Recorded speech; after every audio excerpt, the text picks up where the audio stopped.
العالمین محمد رسول اللہ صلی اللہ تعالی علیہ وآلہ وسلم اپنے ہاتھ سے قربانی کے لیے پیش کریں گے۔ وہ کیا منظر تھا؟ اس منظر کشی کون کر رہے ہیں؟ مولا کائنات جناب حیدر کرار علی المرتضیٰ کرم اللہ وجہہ الکریم۔ آپ فرماتے ہیں کہ 63 اونٹ 5 کی ٹولیوں میں لگے ہوئے، سرکار دو عالم صلی اللہ تعالی علیہ وسلم نے نیزہ ہاتھ میں لیا، چھری ہاتھ میں لی، اور آپ خود قربانی کرنے کے لیے کھڑے ہو گئے۔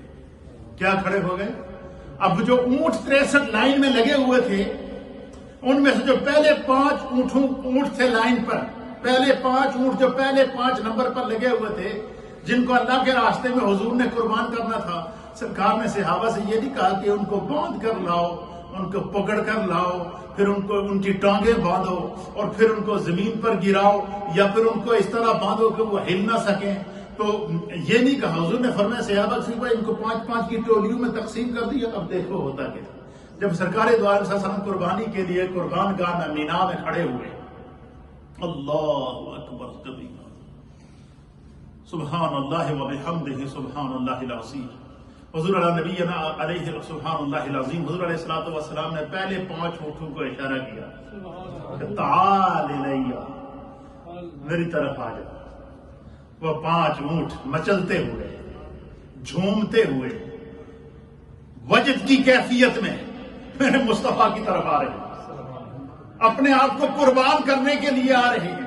ان اونٹوں کو نہ کسی نے رسی ڈالی ہوئی، ان اونٹوں کو نہ کسی نے جوڑ ڈالا ہوا، ان اونٹوں کو نہ کسی نے باندھا ہوا، صرف سرکار نے اشارہ کیا کہ آ جاؤ، آج تمہیں خدا کے راستے میں قربان کر رہا ہوں۔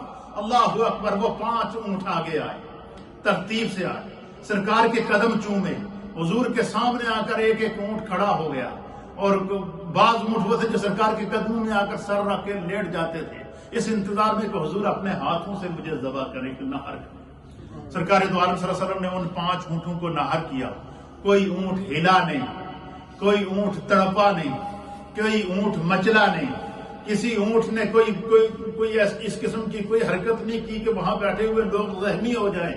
آپ دیکھیں جانوروں کو ہم ذبح کرتے ہیں تو ان کو باندھتے ہیں تاکہ وہ بھاگ نہ جائیں، تڑپتے ہوئے کسی کو زخمی نہ کر دیں، لیکن آج حجۃ الوداع کا وہ منظر بڑا عجیب تھا۔ تاریخ انسانیت اس منظر کو دیکھ رہی تھی، چشم فلک اس منظر کو دیکھ رہے تھے، ساتوں زمینیں اس منظر کو دیکھ رہی تھی، ساتوں آسمان اس منظر کو دیکھ رہے تھے، عرفات اس منظر کو دیکھ رہا تھا، مزدلفہ اس منظر کو دیکھ رہا تھا، مینا اس منظر کو دیکھ رہا تھا، خود کعبہ اس منظر کو دیکھ رہا تھا، اور نبی پاک کی معیت میں موجود کعبہ پہ 1.25 لاکھ صحابہ اس منظر کو دیکھ رہے تھے، اور لاکھوں کی تعداد میں فرشتے اس منظر کو دیکھ رہے تھے کہ اونٹ نمبر سے آ رہے ہیں، میرے مصطفیٰ کے سامنے اب سر جھکا کر کھڑے ہیں، حضور ان کو اپنے ہاتھ سے نار کر رہے ہیں، ذبح کر رہے ہیں، چھری چلا رہے ہیں، ان کو سینے میں نیزہ لگا رہے ہیں، بسم اللہ اللہ اکبر کر کے قربانی کر رہے ہیں۔ بس حضور کا نیزہ لگنا اور اونٹ کے گلے پہ چھری کا چلنا، اونٹ میں سرکار کے قدموں میں لیٹ جانا، وہ 5 ختم ہوئے، دوسرے 5 خود چل کر آ کے سرکار کے سامنے کھڑے ہو جائے۔ اس طریقے سے حضور علیہ نبینا علیہ الصلوۃ والسلام نے حجۃ الوداع کے موقع پر 63 اونٹوں کو اپنے ہاتھوں سے ذبح کیا، اور یہ 63 کی 63 قربانیاں سرکار نے خود اپنی طرف سے ادا کی۔ کیا کی ہے؟ اب علماء اور محدثین نے لکھا ہے کہ اس میں کیا حکمت ہے کہ سرکار دو عالم صلی اللہ تعالی علیہ وآلہ وسلم نے 63 اونٹوں کا انتخاب کیوں کیا؟ 64 کیوں نہیں کیے؟ 65 کیوں نہیں کیے؟ اپنے لیے جو قربانی کی ہے وہ 63 اونٹوں کا انتخاب کیا، اس کی وجہ کیا ہے؟ فرمایا کہ اس حجۃ الوداع کے موقع پر حضور علیہ السلام نے خطبہ حج دیتے ہوئے صحابہ سے یہ فرما دیا تھا کہ یہ میرا آخری حج ہے۔ کیا ہے؟